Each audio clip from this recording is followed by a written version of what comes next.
quero te convidar a abrir sua Bíblia comigo em João, capítulo 1, versículo 42. 42 ou 43? Acho que é 42. João 1, 42. 43.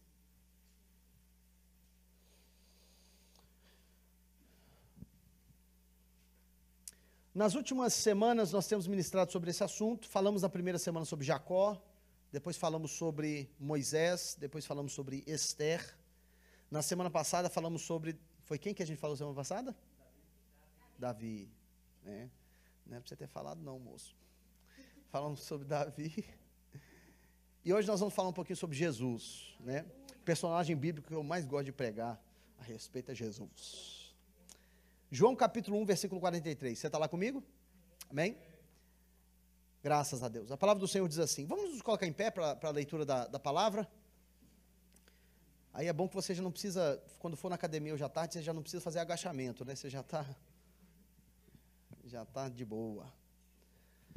Graças a Deus. A palavra do Senhor diz assim. Oi, em inglês não, vamos em português que vai ser melhor. No dia imediato, resolveu Jesus partir para a Galiléia e encontrou a Felipe, a quem disse, segue-me. Diga comigo, encontrou. Você não tem como encontrar alguma coisa que você não esteja procurando.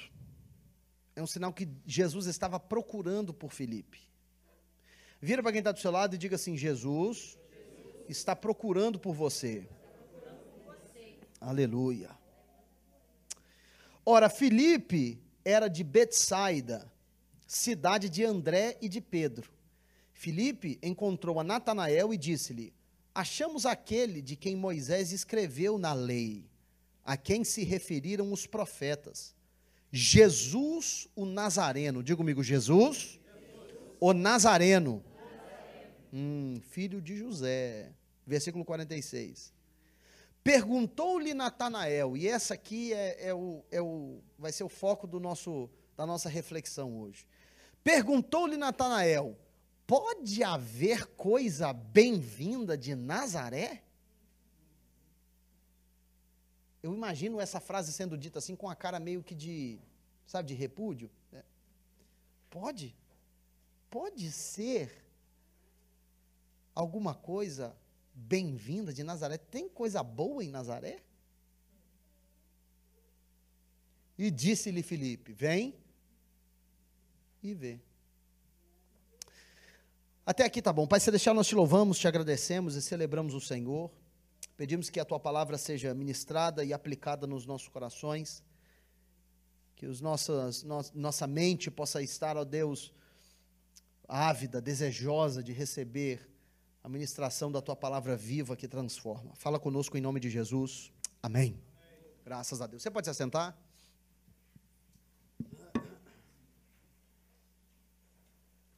Aleluia.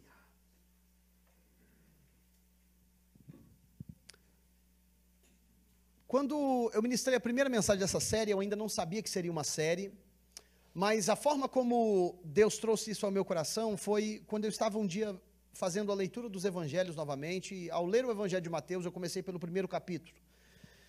O capítulo 1 de Mateus, ele começa de uma forma curiosa, e aquele que talvez seja um pouco desavisado e leia a Bíblia de forma superficial, pense até que seja um trecho da Bíblia meio enjoado de ler, porque são vários nomes complicados de pronunciar, e basicamente dizendo, fulano filho de ciclano, que é filho de Beltrano, que é filho de fulano, que é filho de ciclano, que é filho de Beltrano, é basicamente uma árvore genealógica, para chegar até a revelação de Jesus, mostrando quem Jesus era. E Jesus é uma figura muito central, muito essencial, não apenas para nós, como cristãos, como discípulos de Cristo, mas é uma figura histórica muito importante. Uma figura histórica muito importante. Inclusive, o nosso calendário ele é dividido ao meio, considerando antes dele se manifestar e depois que ele se tivesse se manifestado. O nosso calendário hoje, ele foi afetado pela vida e ministério de Jesus.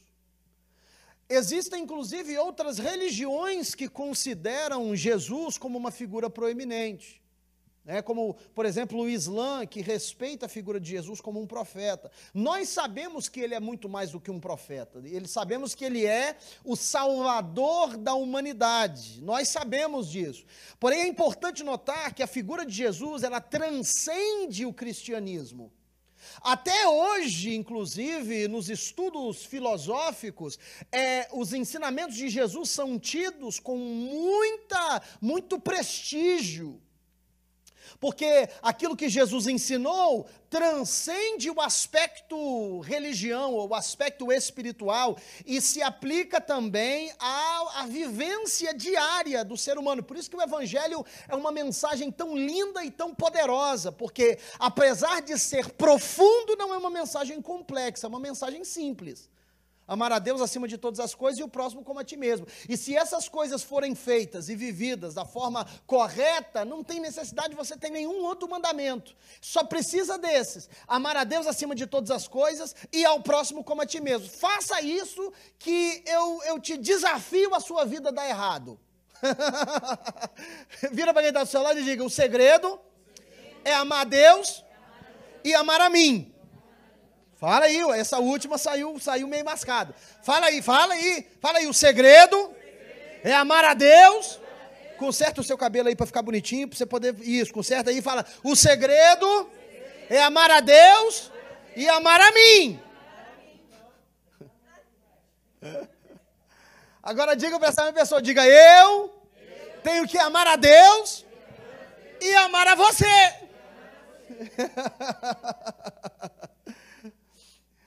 Jesus é uma pessoa tão importante, tão importante. E a gente falar um pouquinho sobre a obra eterna de Jesus, o ministério de Jesus, o que ele veio para fazer. A Bíblia diz que quando ele estava preso na cruz do Calvário, antes de dar o seu último suspiro, a Bíblia diz que ele se entregou ao Pai, e ele disse, Senhor, a ti entrego o meu espírito, e em seguida a Bíblia diz, e ele expirou. E ele diz, está consumado. Diga-me, consumado. O que havia sido consumado? O que estava completo? O que tinha sido terminado? Era a obra eterna do Cordeiro de Deus. O sacrifício que faria a propiciação dos nossos pecados e nos purificaria de toda a impureza que adquirimos ao longo da nossa história e toda a impureza que herdamos de Adão. Tudo estaria sujeito ao sacrifício de Jesus. É o sacrifício que nos une novamente ao Pai, ao Criador. É o sacrifício que faz com que sejamos adotados como filho de Deus e tenhamos essa oportunidade de sermos feitos nova criatura. Diga comigo, nova criatura.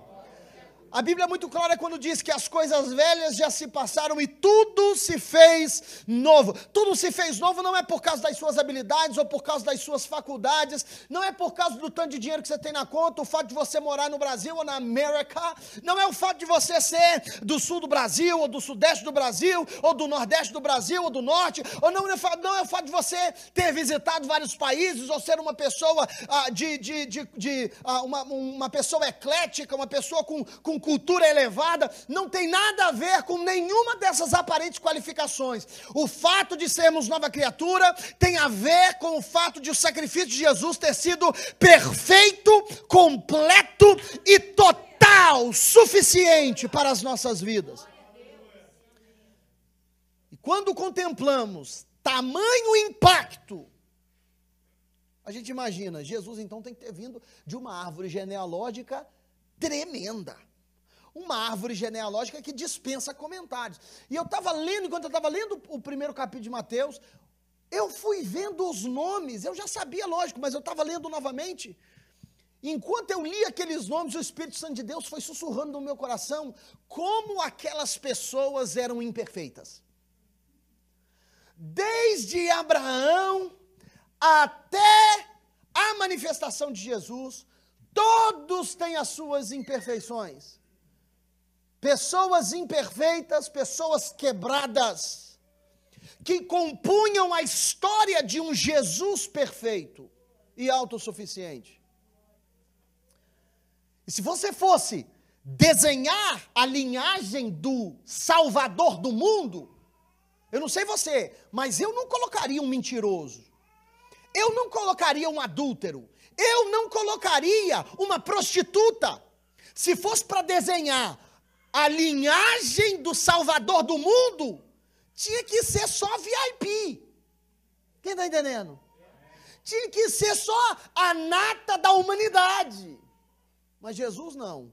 Jesus vem de uma árvore genealógica que está cheia de pessoas quebradas. E isso me inspirou a ministrar sobre essa série. Por quê? Porque me mostra que Deus não tem medo da nossa história obscura. Deus não tem medo das nossas desqualificações. Deus não tem medo de tudo aquilo que nós nos envergonhamos. Ele não tem medo.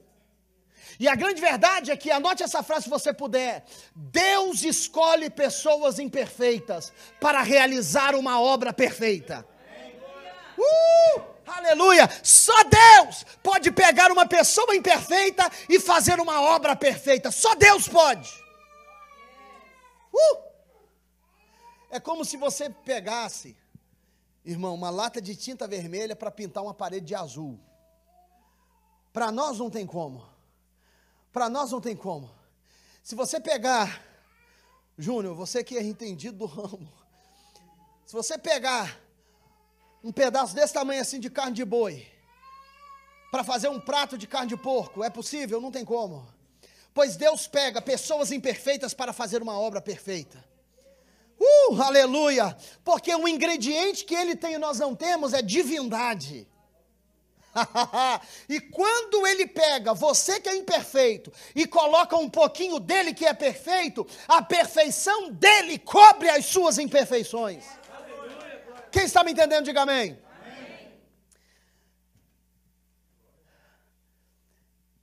Aleluia. Isso me inspirou demais, porque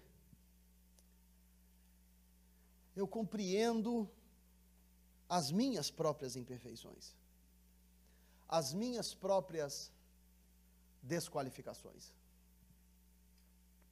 Eu contei isso no grupo pequeno, no grupo Ágape, semana retrasada, e para os líderes de grupos pequenos aqui semana passada, na segunda-feira. Eu me lembro do dia que nasceu o Noah. O Noah é o meu filho mais velho, está na salinha das crianças ali atrás. Eu lembro do dia que nasceu o Noah. O Noah, ele não virou no ventre da Jane, ele ficou com a cabeça para cima. E aí a médica decidiu que seria mais seguro fazer uma cirurgia para poder tirar o Noah.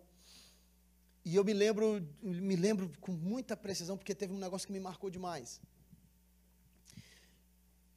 Eles entraram na sala de cirurgia e eles estavam tocando Pink Floyd. Eu lembro que era Pink Floyd porque é uma das músicas que eu mais gosto. Eu gosto do Pink Floyd. Estavam tocando Pink Floyd na sala de cirurgia. E a médica com bisturi na mão, falando sobre uma viagem que foi para Cancún, não sei o que, na praia, que ppp. E eu sentado do lado da Jane pensando comigo assim: pelo amor de Deus, cala a boca, presta atenção no que você está fazendo. Você vai cortar minha mulher no lugar errado, pelo amor de Deus. E aquele ambiente descontraído, era como se eles estivessem num escritório normal, nem parecia que eles estavam fazendo uma cirurgia. E os médicos conversando e brincando, e aí faz uma brincadeira, dá 2 lá, 3, ri, e tudo e tal, aquele monte de gente entrando, saindo, e eu ouvindo o barulhinho. Eu do lado da Jane, tinha uma cortinazinha, e eles já fazendo a cirurgia, e eu ouvindo o barulhinho dos instrumentos cirúrgicos de metal, batendo naquela panelinha de metal que eles têm, e a mulher pedia um instrumento, e a assistente de enfermagem dava o instrumento, e a mulher ia, usava, eu não sei lá o que fazia, aí depois depositava, e pim, aí caiu um negocinho de metal, e eu só ouvindo aqueles barulhos, e meu Deus, que hora que esse menino vai começar a chorar, que hora que esse menino vai começar a chorar, que hora que esse menino vai começar a chorar. E aí a médica falou para mim assim, falou: papai, não olha agora, hein? E era como se ela tivesse me falado assim: olha rápido, olha rápido, olha rápido. Aí, tão certo quanto, eu acho que você faria o mesmo, eu estiquei o pescoço assim, ó, na cortininha, e meu Deus do céu, a cena que eu vi me assustou profundamente, porque não é uma cena... Você imagina o nascimento de uma criança ser uma cena marcante, bela, mas não foi foi uma cena assustadora. Por quê? Porque o Noah estava de cabeça para cima. Então eles tiraram o Noah de bumbum para cima. Você está entendendo o que eu estou querendo dizer? A primeira parte do Noah que eu vi foi o traseiro dele. Ele saiu de bumbum para cima. E que cena assustadora, porque a criança... ela fica com a cabeça agarrada para dentro e ele puxa a criança pelos pés. E foi uma cena muito impactante para mim, que eu nunca tinha visto aquilo na minha vida. Foi uma cena muito impactante, porque a criança saiu e ele não respirava, e ele estava com a boquinha cheia daquele líquido amniótico, e ele estava todo molengo, e eu vi aquilo, meu Deus, misericórdia, está repreendido. Cadê, meu Deus, faz esse menino respirar, pelo amor de Deus. E eles tiraram o Noah, e as enfermeiras já foram lá e sugaram aquele líquido que fica na boquinha dele e tudo e tal. E vai daqui, vai dali, deu uns 12 segundos de pavor. De repente, aí veio aquele alívio, Aí quando veio o alívio, deu mais uns 2 segundos, veio o pavor de novo. Porque eu lembrei que eu ia ter que levar esse menino para casa, Dina. Respirou, maravilha, mas agora esse menino depende de mim, para comer, para vestir, depende de mim. Eu vou ter que ensinar ele a andar de bicicleta, falar, andar, eu vou ter que pagar a universidade para ele, acabou. É uma pessoa que agora não deixa nem usar o banheiro em paz.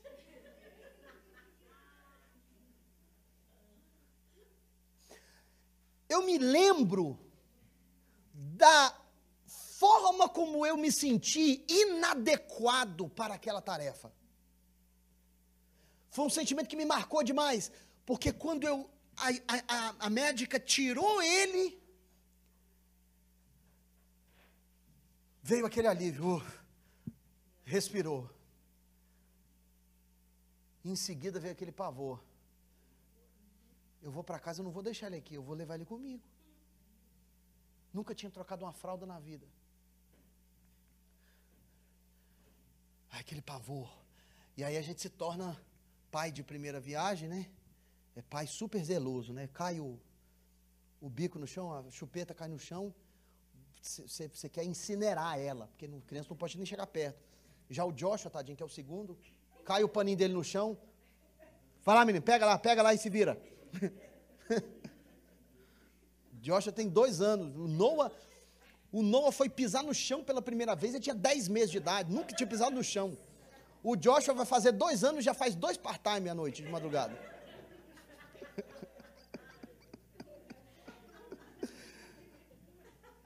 Tadinho do Joshua. O Joshua tem muito mais, vamos colocar assim, que o Joshua tem muito mais anticorpos do que o Noah. Ai, Jesus. Mas eu me lembro da forma como eu senti desqualificado, inadequado para aquela tarefa. E essa é a melhor forma que eu consigo ilustrar o propósito dessa mensagem.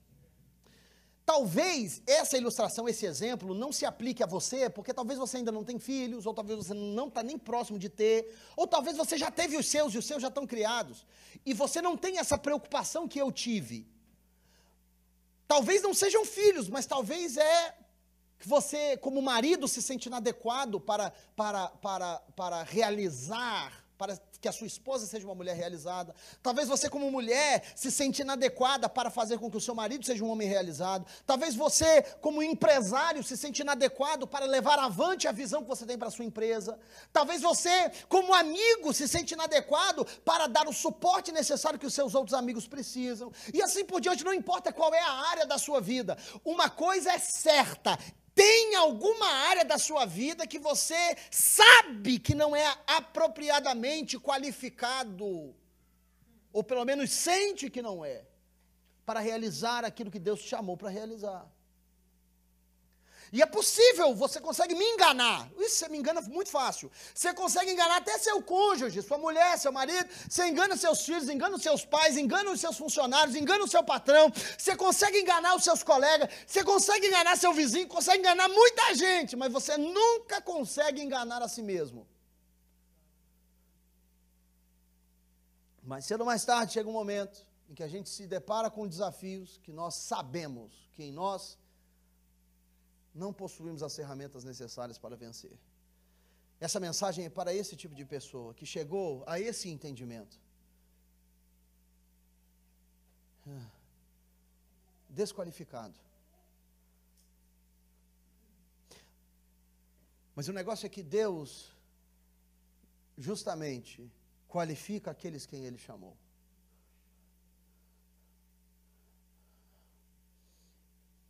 E a história de Jesus é uma história intrigante e interessante, porque todas as pessoas que eu ministrei até hoje, Jacó, Moisés, Esther, Davi, todos eles eram, respectivamente, desqualificados nas áreas que eu pontuei nas últimas semanas. Jesus, porém, não tinha desqualificação alguma. Então, como que Jesus se aplica nessa série de mensagens, sendo que Jesus não era desqualificado? Jesus era o mais qualificado deles. Porque Jesus não era apenas bom, Jesus era perfeito. Quem está entendendo? Então não tem como a gente se identificar com a experiência de Cristo, porque nós não somos perfeitos. Então como então que essa mensagem se aplica a nós? E é isso que eu quero trazer ao seu coração hoje, porque apesar de ser o Salvador do mundo, apesar de ser perfeitamente qualificado, a Bíblia diz que aos 12 anos de idade, Jesus já ensinava os mestres do templo. Você imagina? Então, apesar de ser perfeitamente qualificado, Jesus não parecia ser qualificado. Meu Deus do céu, olha só o que diz Isaías 53, versículo 1 ao 3, bem rapidamente, por favor. Isaías 53, versículos 1 ao 3. Isaías 53, versículo 1 ao 3. Quem deu crédito à nossa pregação? E a quem se manifestou o braço do Senhor? Pois foi crescendo, esse foi crescendo, está falando dele, pois ele foi crescendo, e é uma visão profética que Isaías está narrando a respeito de Jesus. Ele está falando de Jesus de forma profética, descrevendo Jesus. Quem está entendendo, diga amém. Olha só, pois foi crescendo como renovo perante ele, e como raiz que sai de uma terra seca. Ou seja, ele foi crescendo como normal, como qualquer um pedacinho de mato que cresce na terra seca. Ele não tinha formosura nem beleza, a gente já sabe que não parecia comigo. E quando olhávamos para ele, nenhuma beleza víamos, para que o desejássemos.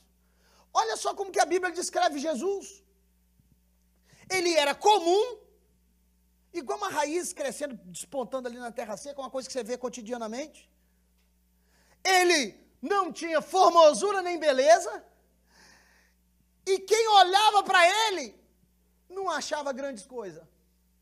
Versículo 3.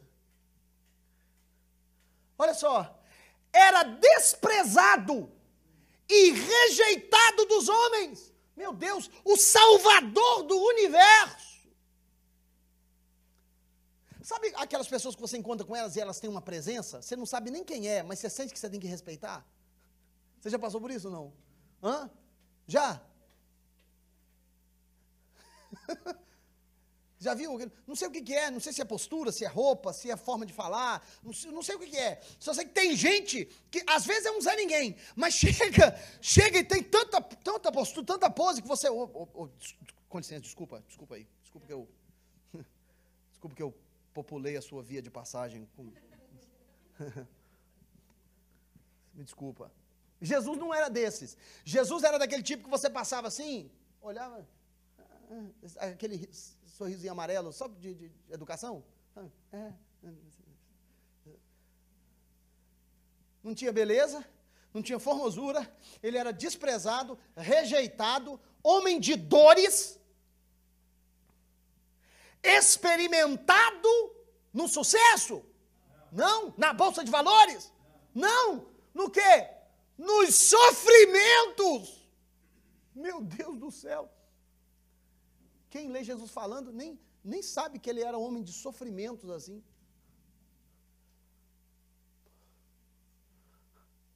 Como um de quem os homens escondiam o rosto, era desprezado e não fizemos dele caso algum. Olha que coisa forte. Então, o Salvador da terra não aparentava ser qualificado. Quem está me entendendo aí, diga amém. Isso, queridos, de várias formas. Por exemplo, a situação de família dele era no mínimo suspeita. A mãe dele saiu com a história de, eu engravidei do Espírito Santo. Sei, Maria. Você quer enganar o bobo aqui? Nesse negócio de Espírito Santo não é como funciona a gravidez não, Maria. Não, foi Espírito Santo, apareceu um anjo. Sei, um anjo, Maria, tá bom. Anjo, Maria. Foi anjo. Era no mínimo suspeito. Vamos colocar assim? Pelo menos suspeito. Você está olhando para mim assim, parece que eu estou falando uma coisa absurda, né? Se aparecer uma irmãzinha grávida aí e fala, cadê o pai da criança? Pois é, foi um anjo, o Espírito Santo. Você ia fazer o quê? Imediatamente você ia, que coisa linda, glória a Deus, era isso? Para cima de Moá. A circunstância do nascimento de Jesus foi atípico. A Bíblia diz que Maria e José estavam viajando, de repente Maria sentiu contração, pimba, pum, pum, pum, pum, daqui a pouco rompe a bolsa de Maria. E agora, José correndo, meu Deus, não tem hotel, não tem hospital, não tem UPA, não tem SAMU, não tem nada, não tem o hospital de Cambridge, o hospital de Everett. Não tinha como ligar para um Uber, não tinha nada em volta. José olha, vê uma gruta e entra, é uma estrebaria. Cheio de boi, ovelha, capim para todo lado, pois Maria deitou ali e pimba, nasce Jesus.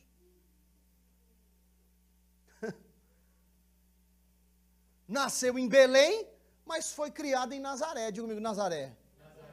Eu nasci em Vila Velha, né, na Grande Vitória. Mas eu não tenho nenhuma memória de infância de Vila Velha. Porque eu cresci praticamente em Colatina, na grande região metropolitana de Colatina.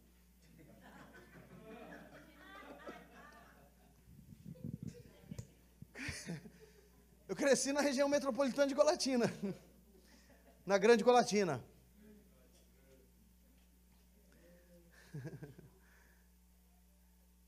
Jesus.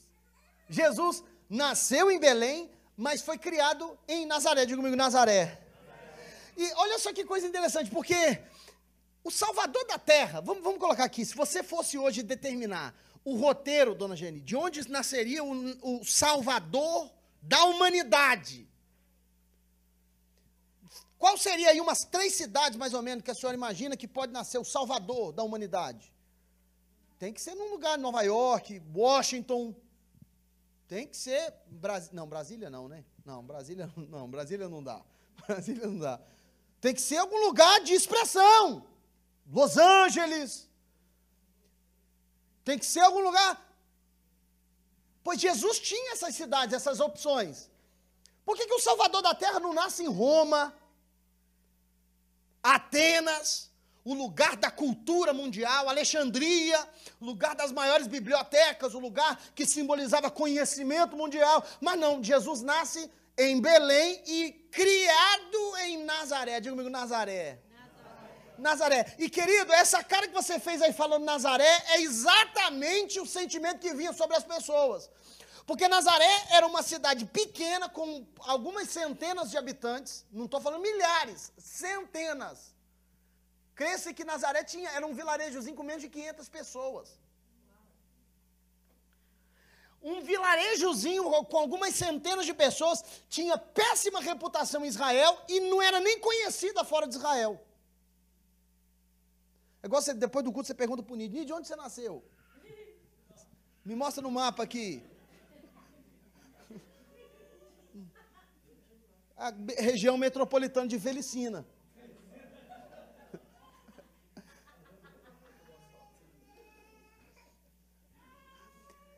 Nazaré não era nem conhecida fora de Israel. Tanto que os escritores dos evangelhos, olha aqui, presta atenção, os escritores dos evangelhos, eles tinham que explicar o que era Nazaré. Se você olhar, tem vários lugares isso.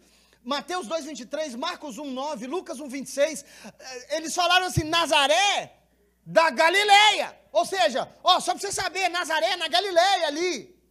Eles tinham que explicar onde era. Igual o povoado indígena que o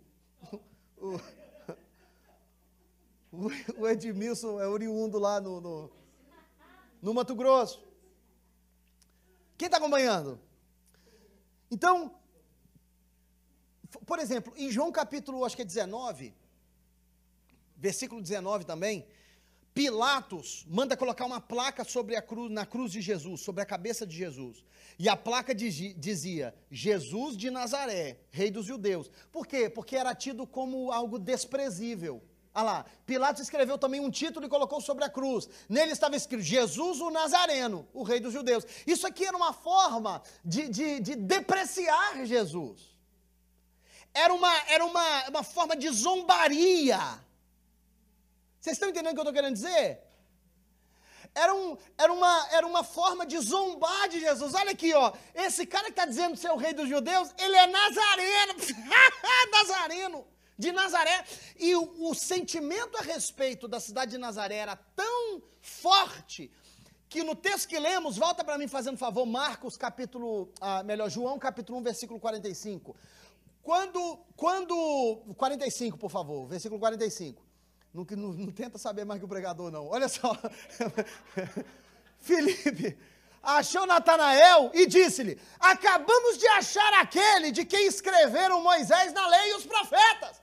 É Jesus! Que Jesus? De Nazaré. 46. Perguntou-lhe Natanael. Uai. Cá para nós, Filipe. Filipe era... Quer dizer, Natanael era mineiro, da região metropolitana de Valadares. Esse negócio de ser de Valadares dá pano para manga, hein? Tem gente que fala que é de Valadares, é 268 quilômetros de Valadares, o municípiozinho. Perguntou-lhe Natanael, ô Filipe, cá para nós, esse Jesus aí, você está falando, você achou o cara, ele é de onde? É o Nazareno, ele é lá de Nazaré. De Nazaré, Filipe? Filipe, tem alguma coisa boa que já veio de Nazaré? Você conhece? Você pode me dizer, Filipe, de alguma coisa em outras palavras, se fosse linguagem super, hiper atualizada, com nota de estudo do pastor Diego, seria assim, Filipe, tem alguma coisa que preste de Nazaré, Filipe? Você conhece alguém de renome? Não tem nada de Nazaré, não tem um político, não tem um jogador de futebol, não tem ninguém, nada de Nazaré. Pode vir alguma coisa bem-vinda de Nazaré? E isso me impacta, por quê? Porque Deus podia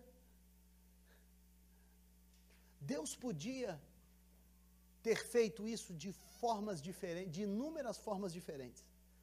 Mas assim foi profetizado e assim se cumpriu. Por quê? Porque Nazaré não era uma afirmação da identidade de Jesus. Nazaré era uma afirmação a respeito do poder de Deus. Porque Nazaré representa o lugar de onde saímos, quem éramos. Quem está me entendendo, meu irmão? Porque nesse espaço aqui hoje, eu já estou terminando, nesse espaço aqui hoje nós temos pessoas cujo seu Nazaré podem ser várias coisas diferentes. Tem gente aqui que tem histórico de abuso familiar, alguns de abuso sexual, outros de abuso verbal. Tem gente que tem histórico de decepção, histórico de traição. Tem gente que tem histórico de divórcio. Tem gente que tem histórico de coisas físicas que você carrega consigo. E a pergunta que a gente tem na nossa mente é: pode vir alguma coisa boa de um divorciado? Pode vir alguma coisa boa de um viciado em drogas? Pode vir alguma coisa boa de alguém que foi molestado na infância? Pode vir alguma coisa boa? Eu não sei qual que é o seu Nazaré, mas o Nazaré na época era desprezado, era tido como algo negativo.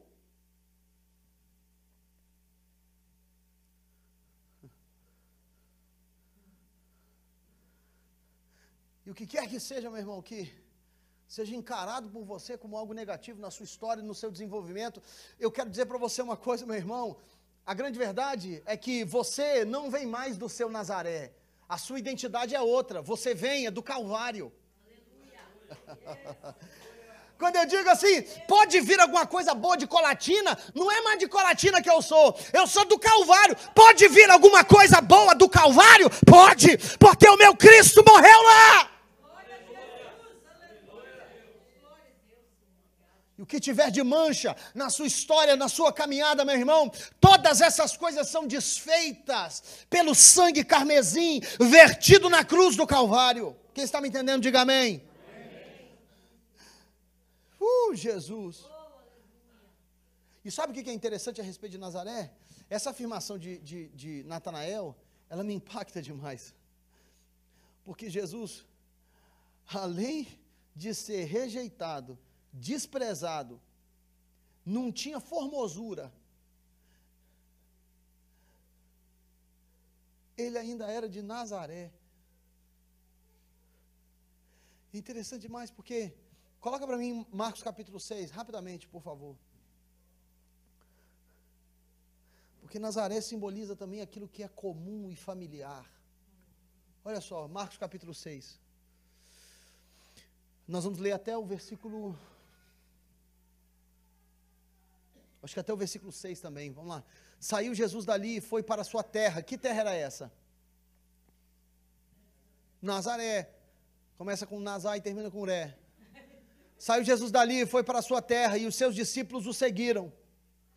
Ora, chegando o sábado, começou a ensinar na sinagoga, e muitos ao ouvi-lo se maravilhavam, dizendo, uau, de onde vêm essas coisas? De onde que esse cara tira esses negócios? Que sabedoria é essa que lhe é dada? E como se fazem tais milagres por suas mãos? Meu Deus, que cara tremendo! Quem é esse tal desse Jesus? Versículo 3. Peraí, não é esse aquele carpinteiro, aquele menino que brincava aqui de pique-esconde com os nossos filhos aqui de cueca esses dias atrás? Não é esse o filho de Maria? Interessante, porque na cultura judaica, não identificava a pessoa pela mãe, identificava pelo pai. É incomum dizer filho de Maria. Talvez José já estava morto nessa época de Jesus, talvez José já tinha falecido, mas mesmo assim era incomum. Não é esse filho de Maria? Falava isso quando não se sabia quem era o pai. Hello? Não era esse o filho de Maria? O irmão do Tiago, do Zé, Judas, Simão? Não é esse aquele menino, brincava bolinha de gude com o pessoal aqui, soltava pipa, carrinho de rolimã, brincava por aí? Não é aquele menino? As irmãs dele não estão aqui entre nós? E escandalizavam-se dele. Você sabe por quê, Dina? Que escandalizava dele? Porque ele era de Nazaré, porque ele era comum.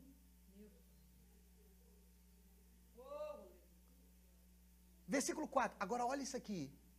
Júnior, esse versículo 4 me impactou demais. Então Jesus lhes dizia, um profeta não fica sem honra, senão na sua própria terra, entre os seus parentes e na sua própria casa. É o 5, agora põe o 5 para mim. Olha isso aqui, misericórdia.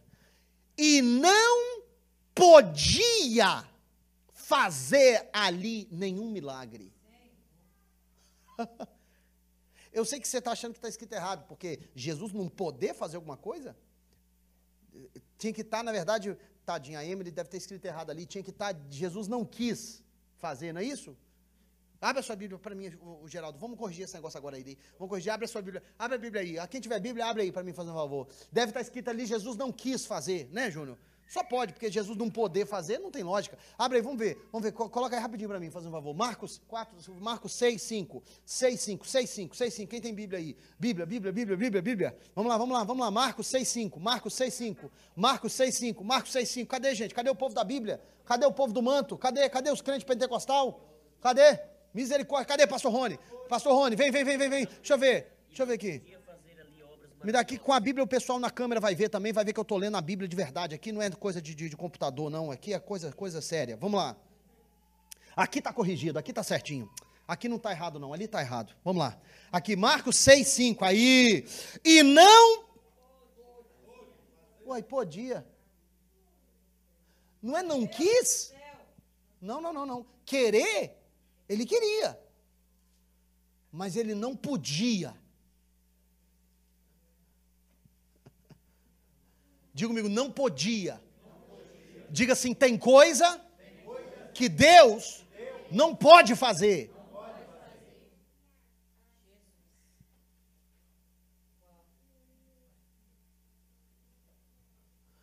Não podia fazer ali obras maravilhosas, somente curou alguns poucos enfermos, impondo-lhes as mãos. Versículo 6, e estava admirado da incredulidade deles.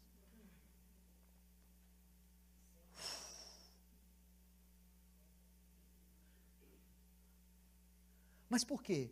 Porque Jesus era familiar. Querido, tudo aquilo que se tornar comum corre o risco de ser um bloqueio para os seus milagres.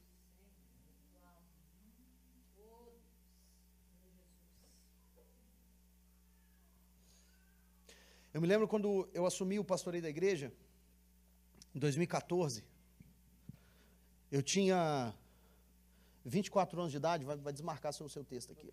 Teve não? Aí. Eu tinha 24 anos de idade, eu assumi o pastoreio da igreja em 2014. Não faz as contas, não.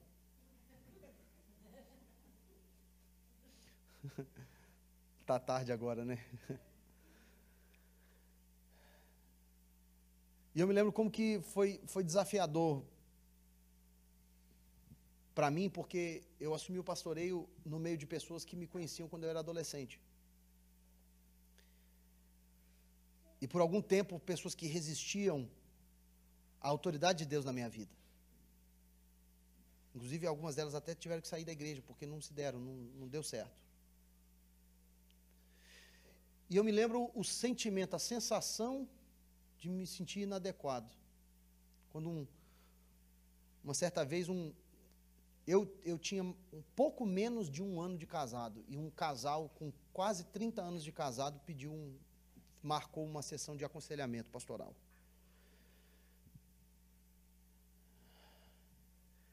E eu me lembro de entrar naquele gabinete, sentar naquela cadeira, Dina, fazendo o melhor que eu conseguia para tentar enganar eles. Do medo que eu estava sentindo. Tremia igual vara verde. Eu pensava comigo assim, Jesus, o que eu vou fazer aqui? Como que eu tenho menos de um ano de casado, como que eu vou aconselhar esse casal que está com quase 30?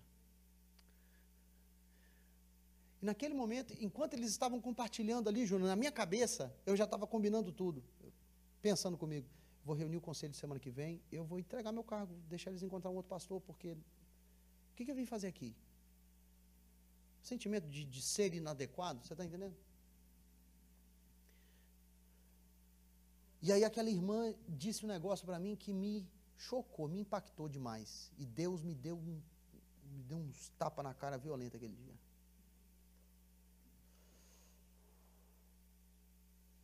Aquela irmã disse assim, pastor, você tem idade para ser meu neto.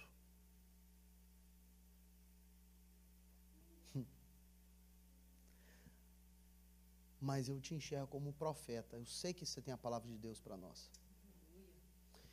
E aí, naquele momento, o Espírito Santo de Deus sussurrou no meu coração e disse, ainda bem que você não vai falar só da sua experiência.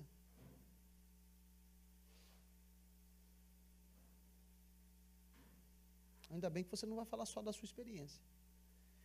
E eu me lembro da obra tremenda que Deus fez na vida daquele casal naquela oportunidade.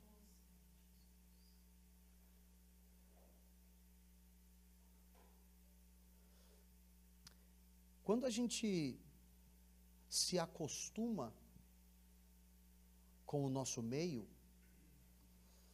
a gente é impedido de enxergar o que é maravilhoso. É da seguinte forma, é como se fosse, por exemplo, quando você estava paquerando a sua esposa, que vocês iam sair para jantar, ela parecia toda bonitona, emperequetada, toda bonitona. Você ficava maravilhado, né? Oh, que coisa maravilhosa. Quando eu estava namorando com a Jane, a gente ia, parava na porta da casa dela para pegar ela para jantar. Descia aquela mulher maravilhosa. Meu Deus, manto. Mistério. Aquela mulher maravilhosa. Entrava dentro do carro, aquele perfume dela enchia o carro, ficava...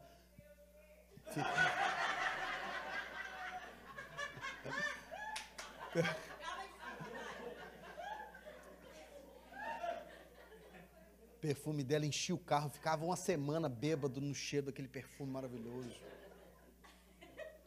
Coisa linda. Aí casamos. Casamos. Aí eu fui descobrir que para ela ficar daquele jeito, eu tenho que esperar 1h30, 2 horas. E o que antes para mim era maravilhoso, agora, para mim é motivo de reclamação. Pega a chave, fica rodando a chave na porta do banheiro, chega, bate, coisa.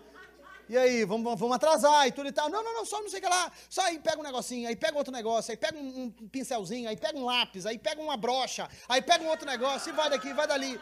E passa um negócio no cabelo, e espreia uma coisa, espreia outra, e tudo e tal. Daqui a pouco sai, vai pro quarto, aí troca de roupa. Meu Deus, já estava vestida. Aí volta pro banheiro, e tudo e tal. Aí volta pro quarto, aí troca de sapato. Aí... Mas antes eu amava. Agora... Continuo achando maravilhoso.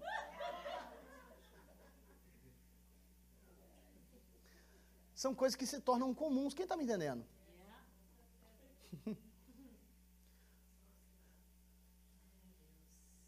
Eu me lembro de pessoas que quando vieram à igreja pela primeira vez, sentiram a presença de Deus, se maravilharam, que coisa linda. E viam várias pessoas que vêm falar com a gente, fala que se não é comigo, fala com alguém, fala com a Jussara, pastor, que coisa linda, fui muito abençoado, muito obrigado, muito obrigado, muito obrigado. Aí passa a vir na igreja. Aí depois de 1 ano, Tiago, aí reclama que são 1h17, pastor, o culto acaba 1 hora, já são 1h17, não acabou o culto ainda por quê? Porque é comum agora. É comum. Você está entendendo? É porque é comum. É como, eu não estou segurando ninguém aqui. Eu tô pregando a palavra de Deus. A hora que eu sentir que acabou, acabou.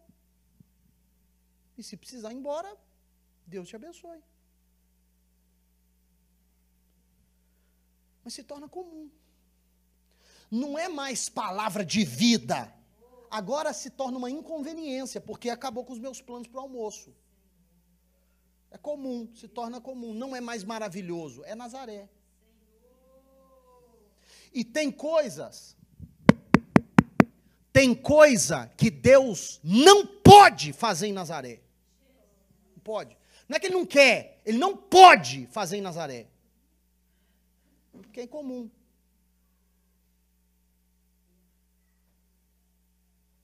Virou comum, virou cotidiano.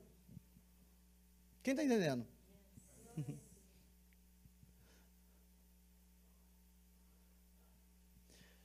Eu me lembro de uma vez que Jesus estava, está narrado nos evangelhos, Jesus estava jantando com um grupo de pessoas, e do nada entrou uma mulher, no meio da refeição, entrou uma mulher e despejou um vidro de perfume no pé de Jesus. O pessoal ficou meio assustado, assim, estatelado. Aquela mulher veio com desespero e espirrou um vidro de perfume no pé de Jesus e foi secando com os cabelos. Eu ia ilustrar aqui, mas eu descobri que não dá. Jussara, quem riu aí, pode colocar na disciplina aí, por favor. E ela foi secando os pés de Jesus com os seus cabelos. Hoje, para nós, isso é uma coisa absurda de se pensar. Imagina, alguém chegando, correndo ali, chega, abaixa no pé da Holandina e começa a espirrar perfume no pé da Holandina e esfregar o cabelo. Não, hoje é impensável isso, mas naquela época era um gesto de profunda admiração e profundo respeito. Aí as pessoas em volta que estavam jantando com Jesus, todo mundo com tempo com Jesus, todo mundo ficou assim, nossa, que absurdo essa mulher, ai, que coisa absurda, mulher de Nazaré. Ela não era nazarena, a gente não sabe, né? Mas que coisa absurda, que coisa... Ai, podia vender esse perfume, dar para os pobres esse dinheiro, não sei o que, papá. Aí Jesus ainda corrige eles, o que não vem ao caso, o que foi dito. O que eu quero pontuar hoje é a sensação, essa dialética que existe, esse atrito que existe entre os que estavam assentados à mesa e aquela mulher que estava eufórica apenas por poder chegar aos seus pés. Tem uma canção do Gateway Worship, a gente canta ela aqui traduzida, uma versão traduzida, mas ela diz assim, ó Santo Deus, fico maravilhado, Tu és muito mais do que eu possa. Ó Santo Deus, quebra o vaso de alabastro, sobre um Deus que sabe me maravilhar.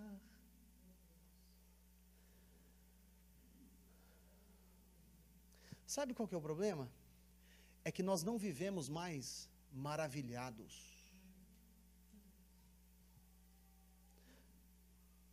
Vir à igreja não é mais uma busca por vida, se torna um evento para frequentar. Uma reunião de oração não é mais o desespero pela presença de Deus, e se torna uma inconveniência no meu schedule, que eu podia estar fazendo um part-time. O estudo bíblico não é mais o desejo por aprofundar e aprender mais de Deus, e se torna algo que ocupa o meu meio de semana. E a gente vai, sem perceber, vivendo como se o maravilhoso fosse comum. É isso que faz com que percamos o amor. É quando os maridos não se maravilham mais com sua mulher. Quando a mulher não se maravilha mais com seus filhos. Quando os pais perdem aquilo que é maravilhoso a respeito dos seus filhos. E os filhos perdem o que é maravilhoso a respeito dos seus pais. É quando o empresário perde aquela sensação de prestígio por fazer o que ama. Não é mais maravilhoso levantar 6 horas da manhã para sair dirigindo a minha caminhonete para poder ir para o meu serviço. Não é mais maravilhoso para mim, agora se torna uma inconveniência. Por quê? Porque é comum.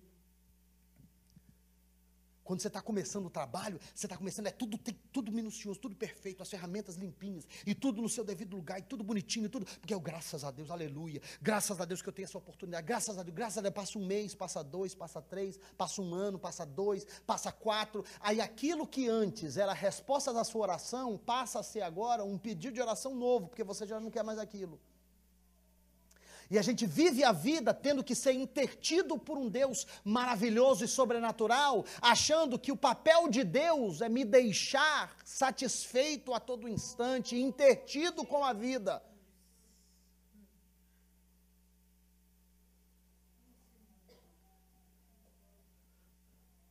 E a grande verdade é que muitos de nós estamos rodeados de coisas maravilhosas, tratando-as apenas como meramente de Nazaré.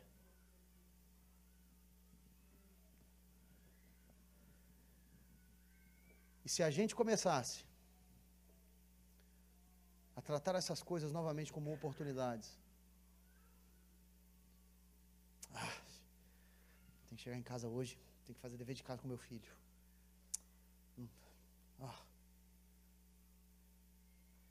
E começar a tratar como, meu Deus, graças a Deus, Deus me deu a oportunidade de fazer com meu filho o que o meu pai não fez comigo.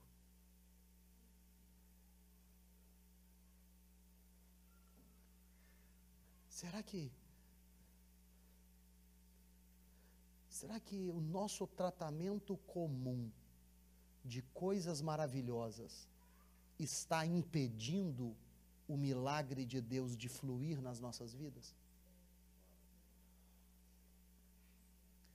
Olha o que diz o versículo, coloca para mim de volta o versículo 5, por favor.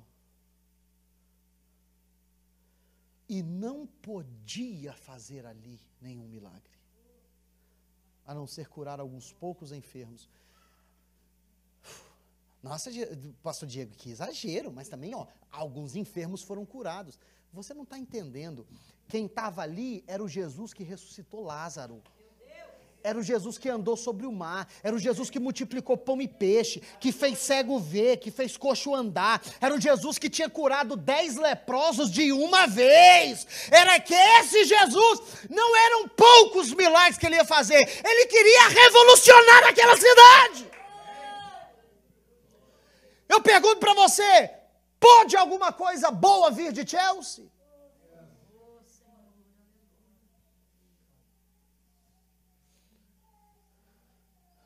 Será que estamos nos lembrando do quão maravilhoso é a aliança na qual estamos, servir ao Deus que servimos, adorar a este Deus, ouvir a sua palavra, comungar entre irmãos, abençoar a vida uns dos outros? Será que nos lembramos? Ou estamos tratando meramente como coisas de Nazaré? E o mais terrível, queridos, é servir a um Deus plenamente poderoso, mas tratar a Ele como se Ele fosse desqualificado.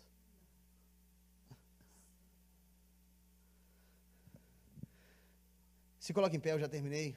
Salmo 118, versículo 22, por favor.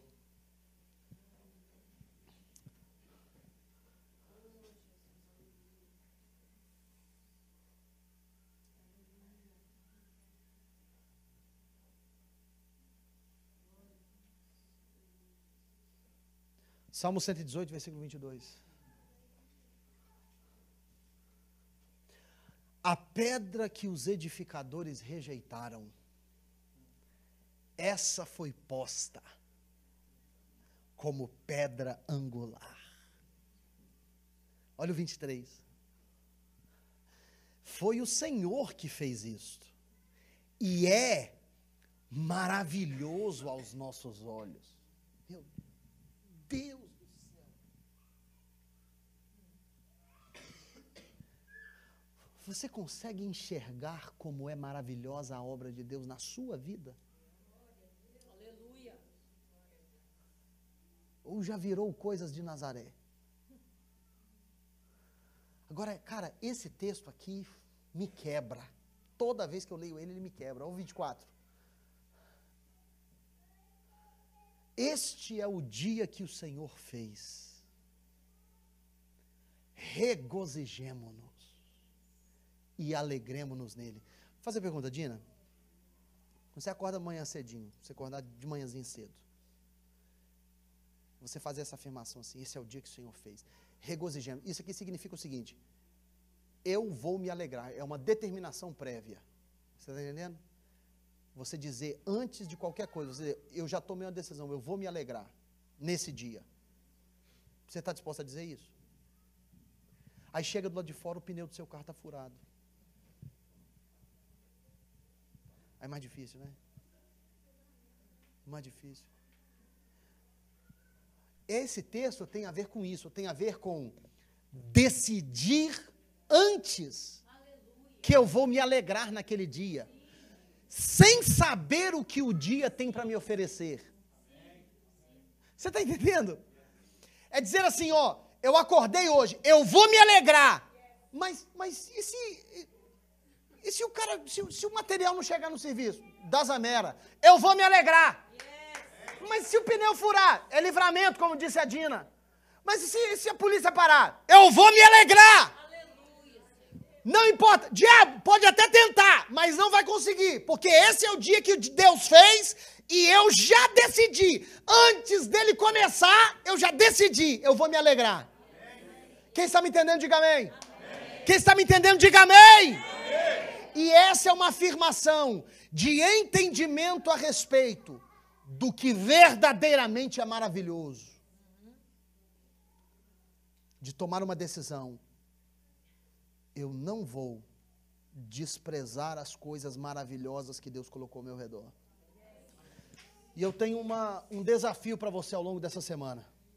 Porque Reclamar, a gente tem doutorado, PhD em reclamar. Vou deixar a Jussara até perder o sono. Tem gente que tem PhD em reclamamentação. Bom? A Jussara vai precisar tomar Dramin hoje para dormir. Tem gente que é mestre em reclamação. Mas reclama. Ah, pastor, ora por mim, minha unha está encravada e reclama que a unha está encravada. Aí vai na manicure, desencrava a unha, pastor, agora está doendo a unha porque tirou a unha encravada. Aí reclama também.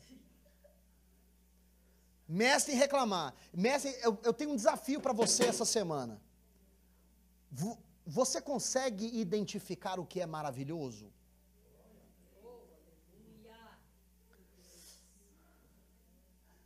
Porque toda vez, presta atenção, toda vez que a gente trata o que é maravilhoso como se fosse comum, a gente bloqueia um milagre. E você não sabe.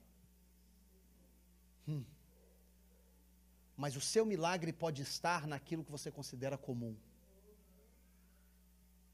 Na sua casa, na sua família, com seus filhos, no seu cônjuge, na sua empresa, no seu trabalho. O seu milagre pode estar no que você considera comum, mas deveria tratar como se fosse maravilhoso. Amém, Senhor. Glória a Deus. Segura a mão de quem está do seu lado, curva a sua cabeça. Pai Celestial, nós louvamos a Ti. Te agradecemos e te celebramos. Porque o Senhor excede as nossas expectativas. Nem sempre o Teu trabalhar acontece da forma que esperávamos, mas sempre suplanta aquilo que precisamos. O Senhor pode fazer abundantemente além daquilo que pedimos ou pensamos. Aleluia, Jesus. Pai, às vezes somos limitados pelo nosso próprio agir e pensar. Mas, ó Deus, a nossa oração hoje, ó Pai, é que o Senhor nos ajude a abandonar este pensamento de tratar coisas maravilhosas como se fossem comuns. Ajuda-nos, ó Pai, a ver o que é maravilhoso ao nosso redor, a tratar como tal. Em nome de Jesus, ó Pai. Em nome de Jesus. Senhor, despeça-nos da Tua paz, leva-nos em segurança para os nossos lares, multiplica em nós Tua graça, Teu favor, nos dê uma semana de vitória, abençoada na Tua presença. Senhor Deus, com essa palavra aplicada em nós, ó Pai, em nome de Jesus. E que a bênção de Deus, o nosso Pai, a graça do nosso Senhor e Salvador Jesus Cristo e as divinas consolações do Espírito Santo de Deus repouse sobre a igreja do Senhor hoje e sempre. Amém e amém. Dê um aplauso ao Senhor. Seja abençoado em nome de Jesus. Vai na paz de Cristo.